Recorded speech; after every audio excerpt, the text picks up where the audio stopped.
Ê, seu Carleto, rapaz, eu sou doido pelo Ancelotti, mas os grandes também se equivocam, né? Na minha visão, tá? Humilde aqui. Explicarei. Nunca pensei em ser perfeito, mas vou correr pelo direito. Fala, moçada, beleza? Bruno Formiga na área. Você sabe o que tem que fazer, né? Por gentileza, me poupe a minha paciência e o seu tempo. Se inscreve aí, toca na notificação e é nóis. Seguinte, cara, a rodada de Liga dos Campeões ainda repercute, né? E esse Real Madrid, Atlético de Madrid, deu muito pano pra manga e um monte de pauta, incluindo uma fala que para mim foi ruim do Ancelotti em relação ao Endrick. E para deixar claro, eu não acho que a decisão do Ancelotti foi ruim. Não é sobre isso. É sobre a exposição do Endrick depois do jogo contra o Atlético. Por quê? O site da TNT, inclusive, fez matéria sobre isso e tem vídeo lá, né? Do Ancelotti explicando por que não escolheu o Endrick para bater pênalti decisivo na Champions. O treinador optou pelo Rudiger na cobrança final. E aí a aspas dele: estávamos em dúvida entre Endrick e Rudiger. Quando vi o rosto do Endrick, decidi pelo Rudiger. E aqui no bom português, o que o Ancelotti quis dizer? Que ele imaginou ali que o Endrick tivesse nervoso ou que tivesse o risco de pipocar. Traduzindo, é isso que o Ancelotti quis dizer ali. Tem algum problema do Endrick estar nervoso? Tem algum problema do Ancelotti ter detectado isso? É claro que não. O papel dele está ali. É por isso que esse cara é tão vencedor, por isso que ele é o maior vencedor de Champions, é por isso que ele é o Ancelotti. Porque ele tem essa percepção e tem essa sensibilidade.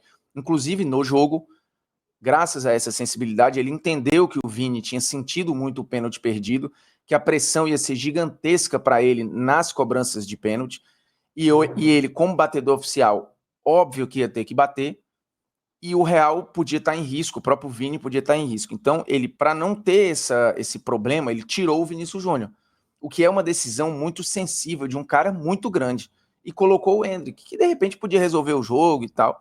Eu não esperava que o Endrick entrasse, eu também não esperava nem que o Endrick fosse bater entre os 5 primeiros. Mas aí ele vai para a coletiva e traz uma parada que não precisava e que ainda expõe muito o Endrick como alguém que não está pronto, ou um jogador que está ainda verde, ou que sente jogo desse tamanho. Ele sentir não tem problema, tá? É normal, o Endrick é um garoto ainda, com uma minutagem muito pequena no Real Madrid. Ele está ganhando agora uma minutagem, um pouco mais da confiança do Ancelotti. O Endrick está começando a tentar desenhar o seu caminho, por mais que, em números, se você pegar lá gols por minuto, a média do Endrick é muito boa. Mas, entre os jogadores úteis do Real Madrid, ele é um dos que tem a menor minutagem. O que mostra que o Ancelotti tem outras prioridades e beleza. Não tem problema. Não é sobre isso que eu estou falando. E, de novo, ele não ter botado o Endrick para bater também faz parte da sensibilidade. A mesma sensibilidade que tirou o Vinícius para evitar um problema foi a mesma sensibilidade que detectou ali um Endrick que podia sentir e falou: vou no Rudiger. Que nem bateu tão bem, correu um risco gigante de perder o pênalti. Mas tudo bem, o Rudiger tem casca para aguentar se eventualmente perdesse e tal, é diferente.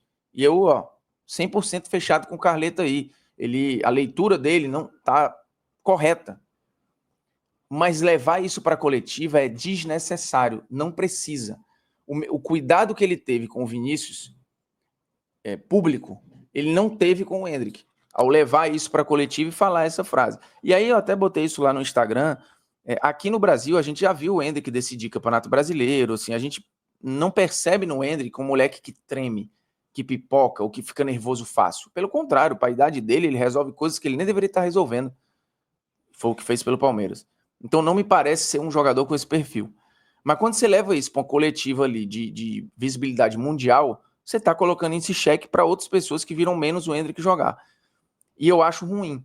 Acho ruim. O Endrick, inclusive, foi convocado agora, né, para a seleção brasileira na vaga do Neymar, que foi cortado porque ele não está recuperado ainda do incômodo que tinha na coxa, né? Ainda está tratando o edema ali, que poderia virar uma lesão. Não chega a ser uma lesão de fato, mas é o princípio de algo que pode virar uma lesão. Então, para preservar, o Neymar foi cortado e o Endrick foi convocado no lugar. Uma convocação que eu acho justa e que, num primeiro momento, eu não entendi nem por que não aconteceu logo no dia exato.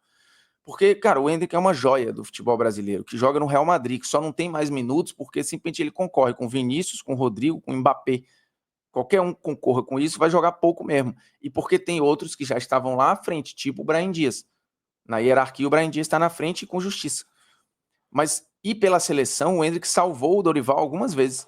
Na estreia, meteu gol na Inglaterra, depois meteu gol na Espanha, e na Copa América começou como reserva. A minutagem foi diminuindo. Quando a coisa apertou no mata-mata, ele tacou o Endrick como titular. Então, assim, o Endrick na seleção, ele não fez nada para não voltar lá, ou para ser esquecido, assim, e preterido por caras que na seleção fizeram muito menos que ele. Então, o Endrick merecia ter sido convocado já no primeiro momento, porque ninguém abre mão de uma joia dessa. Sei lá, lapida, ajusta, porque provavelmente ele estará em 2026. É muito difícil imaginar que o Endrick não esteja na Copa. Então, o processo tem que passar por ele, e não estou dizendo que ele vai ser titular, mas ele tem que estar no grupo. Dito isso, acho que a convocação agora corrige uma questão, mas em relação ao Ancelotti, eu acho que ele deu mole. Não precisava da fala. Inclusive, não pegou bem, né, no staff do Endrick, assim, o pessoal se surpreendeu com a exposição, com a fala de tipo, a gente olhou para o rosto do Endrick como se falasse, ele estava apavorado e não tinha condições. E repito, não tem problema, a atitude prática da escolha, eu acho que, putz, tá suave. Mas levar isso na coletiva é absolutamente desnecessário, e eu duvido que ele falasse isso de um cara com mais caixa, com mais casca ali. Acho que dificilmente ele faria. A não ser que fosse um embate, assim, né? Ele já expôs o Rodrigo, por exemplo. Mas no momento em que o Rodrigo foi substituído e não cumprimentou ele lá e tal, e o Rodrigo ainda estava começando a criar a sua historinha, né? O Rodrigo ainda era um reserva, o Rodrigo estava criando ali uma relevância ainda dentro da hierarquia do Real Madrid. Hoje eu não sei se o Ancelotti falaria, mas acabou expondo o Endrick, que eu achei... Acho que a palavra é desnecessário mesmo. Achei ruim, me surpreendi, achei feio e achei bastante desnecessário, mas os comentários estão aí para você dizer o que você achou da declaração do Ancelotti em relação ao menino Endrick, beleza? Convocado agora por Dorival Júnior para a seleção brasileira.